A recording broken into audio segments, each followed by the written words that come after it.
How the world's continents were formed. A journey through Earth's geological history. A continent is one of Earth's 7 massive land areas, each unique in its own way. These continents, arranged from the largest to the smallest, are Asia, Africa, North America, South America, Antarctica, Europe, and Australia. When geographers talk about a continent, they don't just mean the main landmass. They also include all the nearby islands.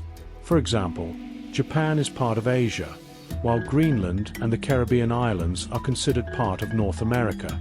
Altogether, these continents cover about 148 million square kilometers, or 57 million square miles, of the Earth's surface.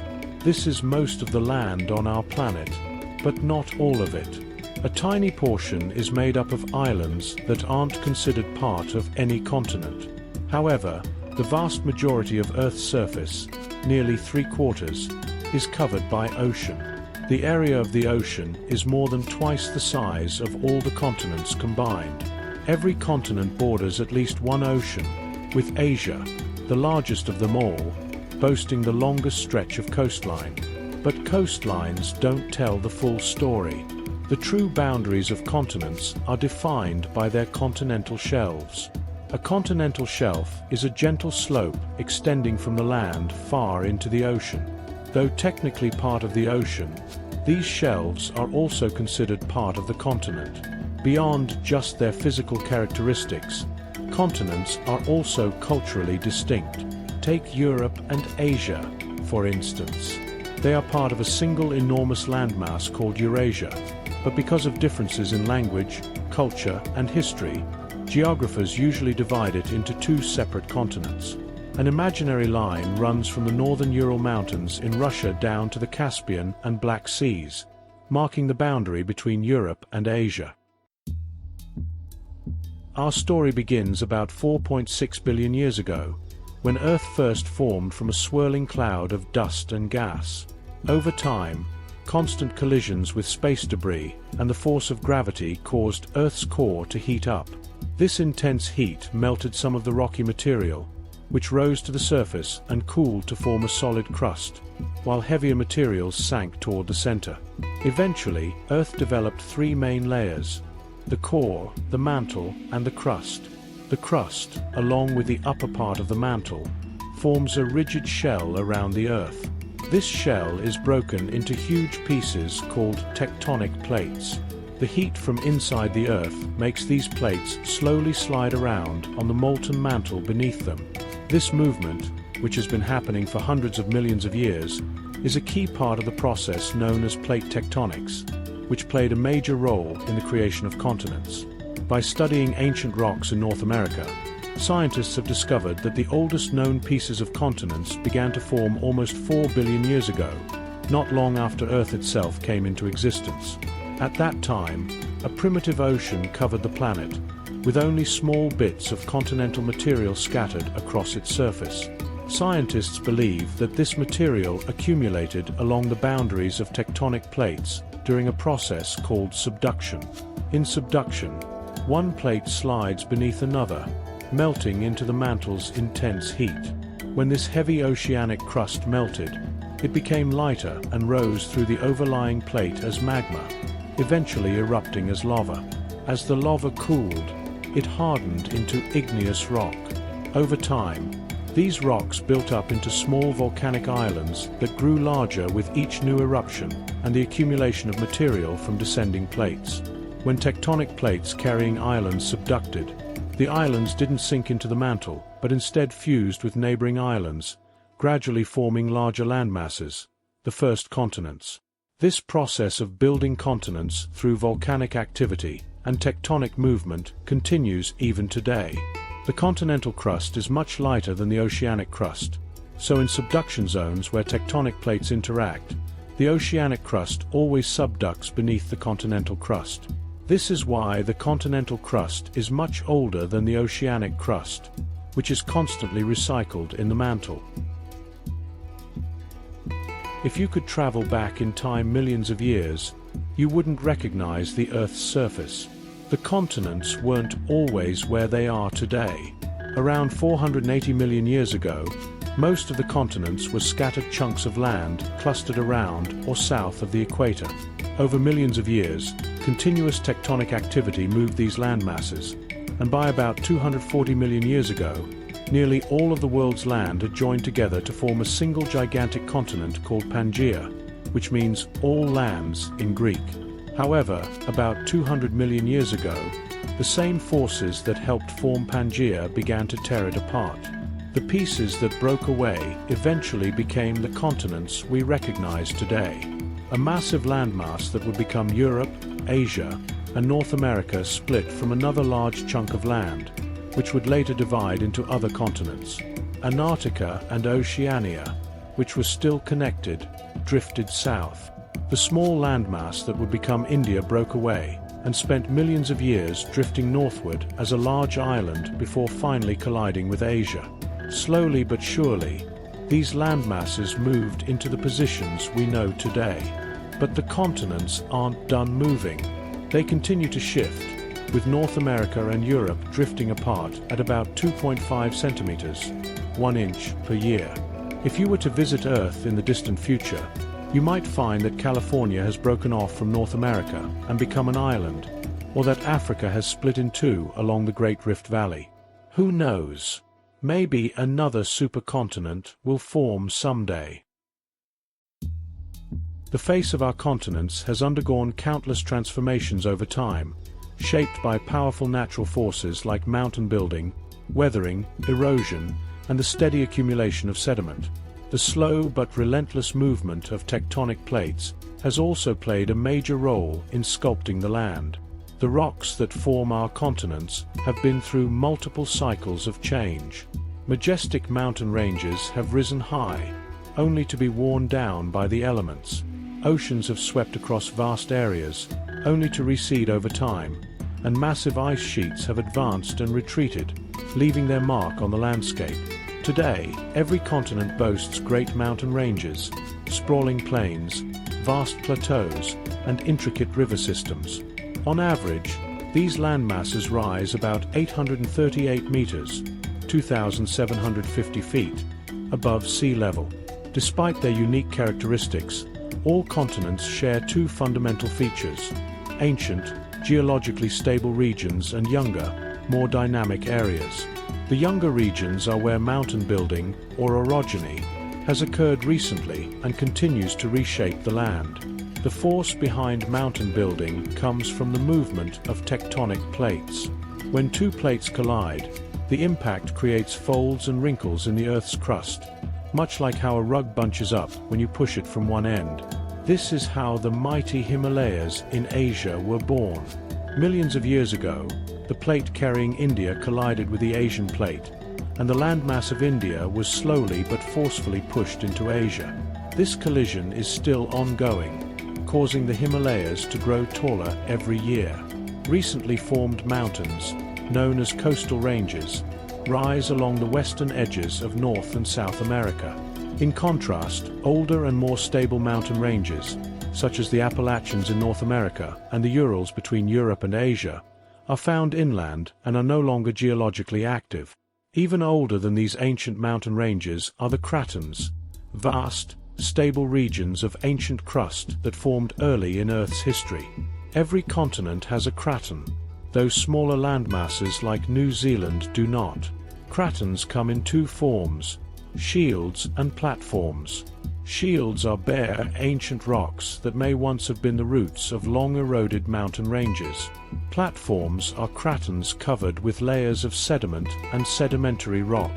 One of the most famous cratons is the Canadian Shield, which makes up about a quarter of North America. For hundreds of thousands of years, this area was covered by ice sheets up to 3.2 kilometers, 2 miles, thick. As the ice moved, it scraped away material from the top of the ancient rock layers, exposing some of the oldest formations on Earth.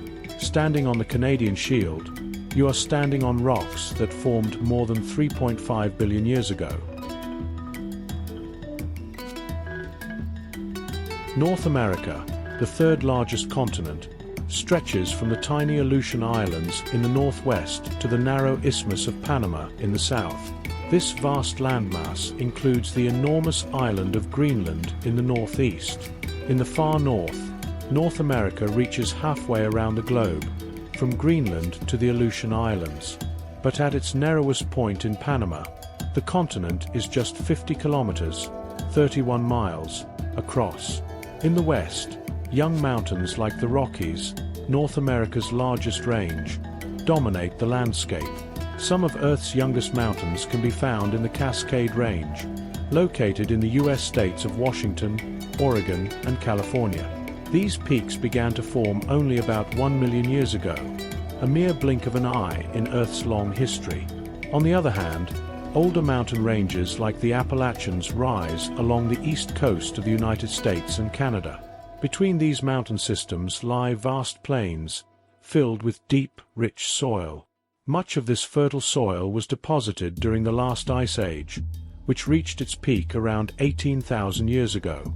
As glaciers retreated, streams of melted ice deposited sediment across the land, creating the fertile plains that have become known as the breadbasket of North America, producing grain that feeds much of the world. North America is home to a stunning variety of natural wonders. From deep canyons like Mexico's Copper Canyon to the towering geysers of Yellowstone National Park in Wyoming, and from the dramatic tides of Canada's Bay of Fundy to the immense freshwater expanse of the Great Lakes, the continent is rich in diverse landscapes. In California, you'll find giant sequoias, the world's most massive trees, which grow over 76 meters, 250 feet, tall and nearly 31 meters, 100 feet, around. Off the east coast of Canada lies Greenland, the world's largest island. Despite its name, Greenland is mostly covered in ice, a remnant of the great ice sheets that once blanketed much of North America. Today, Greenland remains the only place outside Antarctica that still has an ice sheet. From the freezing Arctic in the north to the tropical jungles of Central America, North America boasts more climate variation than any other continent. Almost every type of ecosystem is represented somewhere on the continent, from coral reefs in the Caribbean to the icy expanse of Greenland, and from the vast Great Plains of the US and Canada to the dense rainforests of Central America. Today, North America is home to the people of Canada, the United States, Greenland, an autonomous territory of Denmark, Mexico, Belize, Costa Rica, El Salvador, Guatemala, Honduras, Nicaragua, Panama, and the many island nations and territories scattered across the Caribbean Sea and the western North Atlantic. Most of North America sits atop the North American plate, but parts of the continent rest on several other tectonic plates. For example, parts of British Columbia and the U.S. states of Washington, Oregon, and California lie on the small Juan de Fuca plate. Meanwhile, California and the Mexican state of Baja California sit on the massive Pacific plate. Baja California, along with the Mexican states of Baja California Sur, Sonora, Sinaloa, and Jalisco, lies on the Cocos plate. The Caribbean plate carries the small islands of the Caribbean Sea, south of Cuba, as well as Central America from Honduras to Panama. The Hawaiian Islands, located in the middle of the Pacific Ocean on the Pacific Plate, are usually considered part of North America. South America is connected to North America by the slender Isthmus of Panama, a connection that only formed about 3 million years ago. As the fourth largest continent, South America stretches from the sunny beaches of the Caribbean Sea all the way down to the icy waters near the Antarctic Circle. At the southern tip of South America lie the islands known as Tierra del Fuego, just 1,120 kilometers, 700 miles, from Antarctica. These islands are so close to the frozen continent that you can find Antarctic birds like penguins, albatrosses, and terns there. When Spanish explorers first arrived, they saw small fires burning across the land, likely made by indigenous people. These fires, which seemed to float on the water, inspired the name Tierra del Fuego, meaning land of fire. Running the entire length of the continent are the Andes, the world's longest terrestrial mountain range. The Andes are dotted with active volcanoes, fueled by the heat generated as the Nazca Plate grinds beneath the South American plate. In the central southern region of South America, you'll find the pampas, or plains.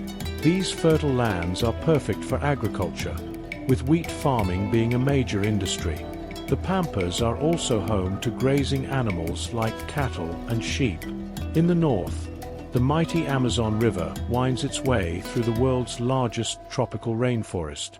In terms of volume, the Amazon is the largest river on Earth, with more water flowing from it than from the next 6 largest rivers combined. South America is also home to Angel Falls, the world's highest waterfall, located in Venezuela. The water plunges more than 979 meters, 3,212 feet, almost a mile. The falls are so high that much of the water evaporates into mist or is blown away by the wind before it even hits the ground. The rainforests of South America are teeming with life, home to an astonishing variety of plants and animals. More than 15,000 species of plants and animals are found only in the Amazon basin. Many of these plants have become vital sources of food and medicine for the world. As people move into the Amazon basin and clear land for settlements and agriculture, scientists are working hard to find ways to protect this precious and fragile environment. South America is made up of 12 independent countries: Brazil, Colombia, Argentina, Peru, Venezuela, Chile, Ecuador, Bolivia, Paraguay, Uruguay, Guyana, and Suriname. It also includes the territories of French Guiana, governed by France, and the Falkland Islands, administered by the United Kingdom but claimed by Argentina. Nearly all of South America sits atop the South American plate. Europe, the 6th largest continent, holds only 7% of the world's land, making it slightly larger than Canada. Yet, Europe is home to more than twice the population of South America. The continent boasts 46 countries and many of the world's most iconic cities, including London, Paris, Berlin, Rome, Madrid, and Moscow. Nearly every European country has access to the ocean, with the continent bordered by the Arctic Ocean to the north, the Atlantic Ocean to the west, the Caspian Sea to the southeast, and the Mediterranean and Black Seas to the south. The proximity to these bodies of water, along with the extensive network of rivers such as the Volga, Danube, Don, Rhine, and Pur, has been crucial in shaping Europe's history. Early Europeans mastered these rivers, allowing them to trade, communicate, and conquer across the continent. The spirit of navigation and exploration extended beyond Europe's borders, profoundly influencing the continent's economic, social, linguistic, and political development.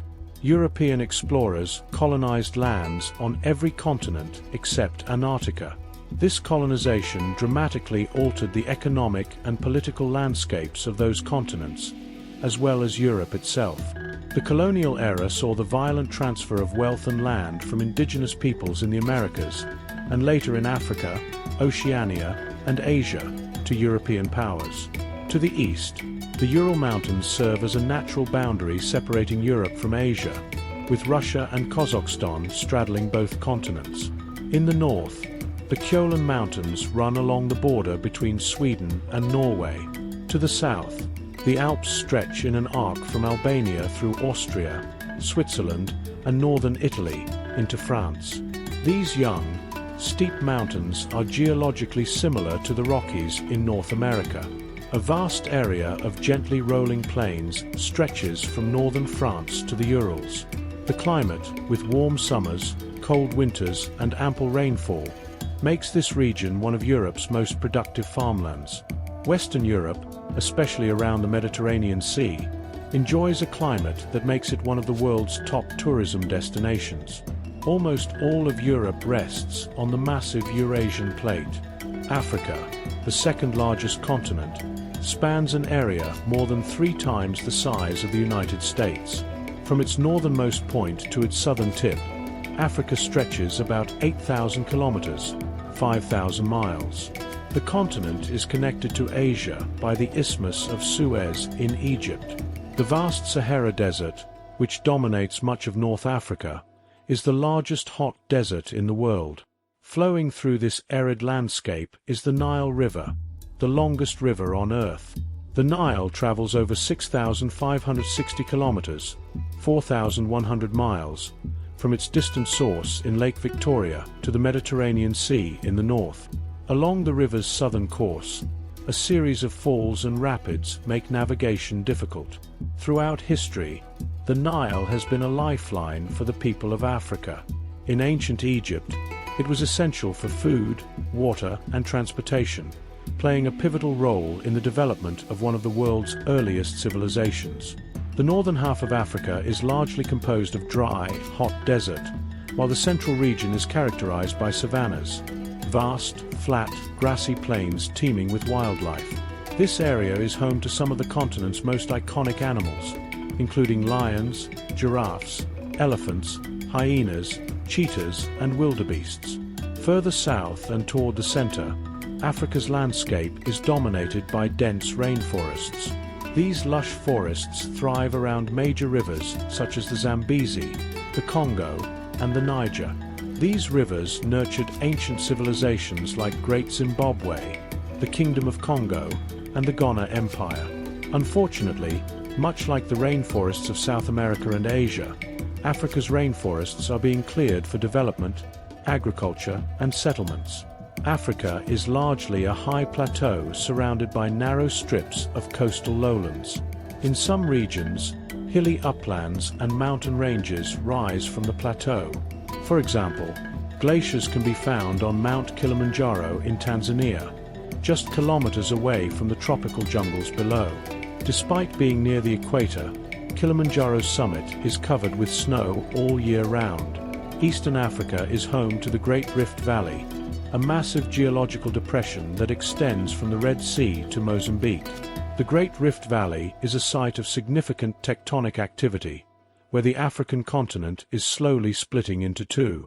Geologists have identified the two future landmasses: the Nubian Plate, which will carry most of the continent to the west, and the Somali Plate, which will carry the eastern part, including the Horn of Africa.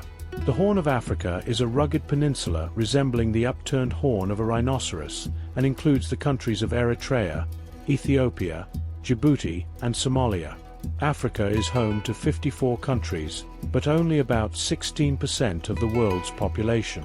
The Central Eastern region of Africa is particularly important to scientists studying human evolution. This area is believed to be the cradle of humanity, where hominids first began to evolve. The entire continent of Africa rests on the African plate. Asia, the largest continent, stretches from the eastern Mediterranean Sea to the western Pacific Ocean. With more than 40 countries, Asia is home to some of the most populous nations on Earth, including China, India, and Indonesia. 60% of the world's population lives in Asia, with China and India alone accounting for more than a third of all people on the planet. Asia also includes many islands, some of which are entire nations. Major island countries in Asia include the Philippines, Indonesia, Japan, and Taiwan. Most of Asia's population is concentrated in cities or fertile farming areas near river valleys, plains, and coasts. The plateaus of Central Asia are generally unsuitable for agriculture and are sparsely populated. Covering nearly a third of the world's land, Asia boasts a diverse range of climates, from the frigid Siberian Arctic to the tropical heat of equatorial Indonesia. Central Asia, including the Gobi Desert in China and Mongolia, remains dry throughout the year, while Southeast Asia relies on the annual monsoon rains to sustain its agriculture. Monsoon rains and melting snow feed Asia's great rivers, including the Ganges, Yellow, Mekong, Indus, and Yangtze.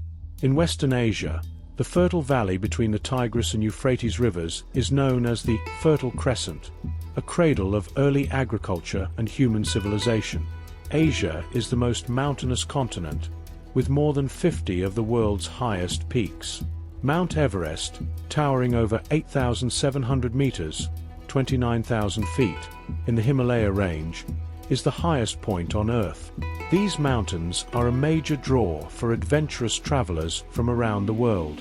The continent's tectonic plates continuously push these mountains higher. As the Indian plate moves northward into the Eurasian plate, the Himalayas rise by about 2.5 centimeters, 1 inch, every 5 years. Asia is home to not only the highest point on Earth, but also its lowest, the shores of the Dead Sea in Israel and Jordan, which lie more than 390 meters, 1,300 feet, below sea level. While the Eurasian plate supports most of Asia, other plates also play a role. The Arabian plate underlies the Arabian Peninsula in Southwest Asia. The Indian plate supports the Indian subcontinent.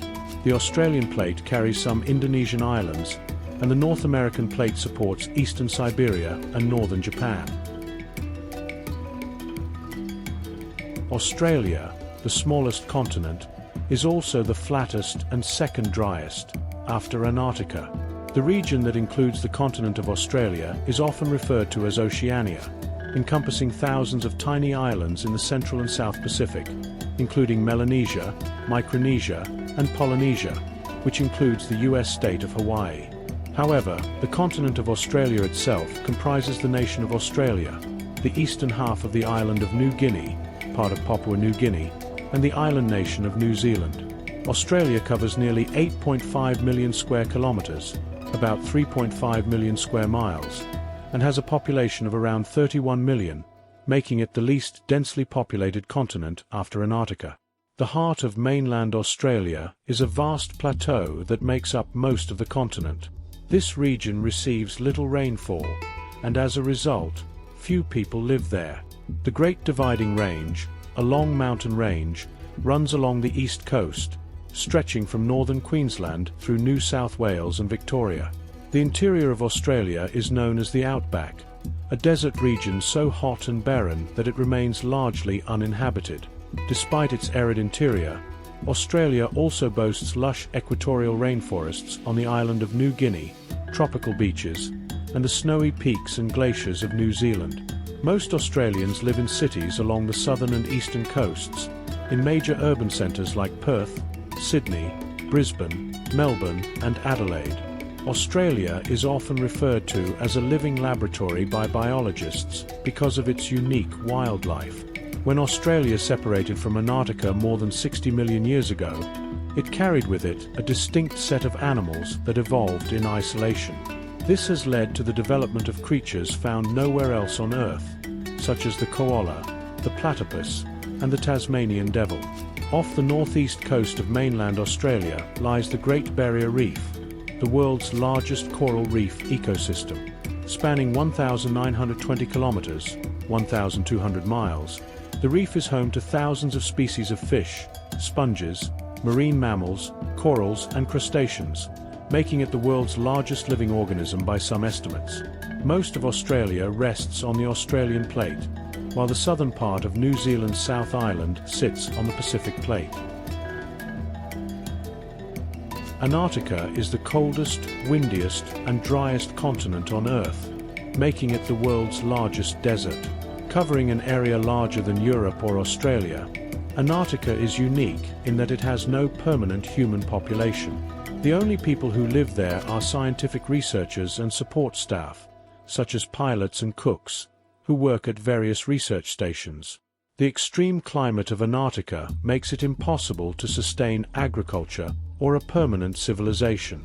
Temperatures here are much colder than in the Arctic, often plunging below -73 degrees Celsius, -100 degrees Fahrenheit. Scientific research is the primary human activity in Antarctica, with numerous bases and laboratories set up for studies in geology, oceanography, meteorology, and more. The continent's freezing temperatures make it an ideal location for studying Earth's atmospheric and climate history. Ice cores extracted from Antarctica's massive ice sheet have preserved records of Earth's temperature and atmospheric changes over thousands of years. The continent is also a prime location for discovering meteorites, stony objects from space, because the dark, metallic fragments stand out against the vast white landscape. Antarctica is almost entirely covered by a thick layer of ice, which can be as much as 3.2 kilometers, 2 miles, deep. During winter, The continent's surface area nearly doubles as sea ice forms around its coastline. Despite the icy environment, Antarctica is not devoid of volcanic activity. The continent's most active volcano is Mount Erebus, located just 1,392 kilometers, 870 miles, from the South Pole. The volcano frequently erupts, with hot, molten rock lying beneath Antarctica's icy exterior. Unlike other continents, Antarctica has no countries or native human populations. However, research stations from various nations are scattered across the continent. The Antarctic Treaty, first negotiated in 1959 and later reviewed in 1991, ensures that all research in Antarctica is conducted for peaceful purposes only. McMurdo Station, operated by the United States, is the largest community in Antarctica, while Russia's Vostok Station holds the record for the coldest temperature ever recorded on Earth. The entire continent of Antarctica rests on the Antarctic plate. If you enjoyed this tale and would like to hear from me again, please consider liking, subscribing, and sharing this video. Until we meet again, goodbye.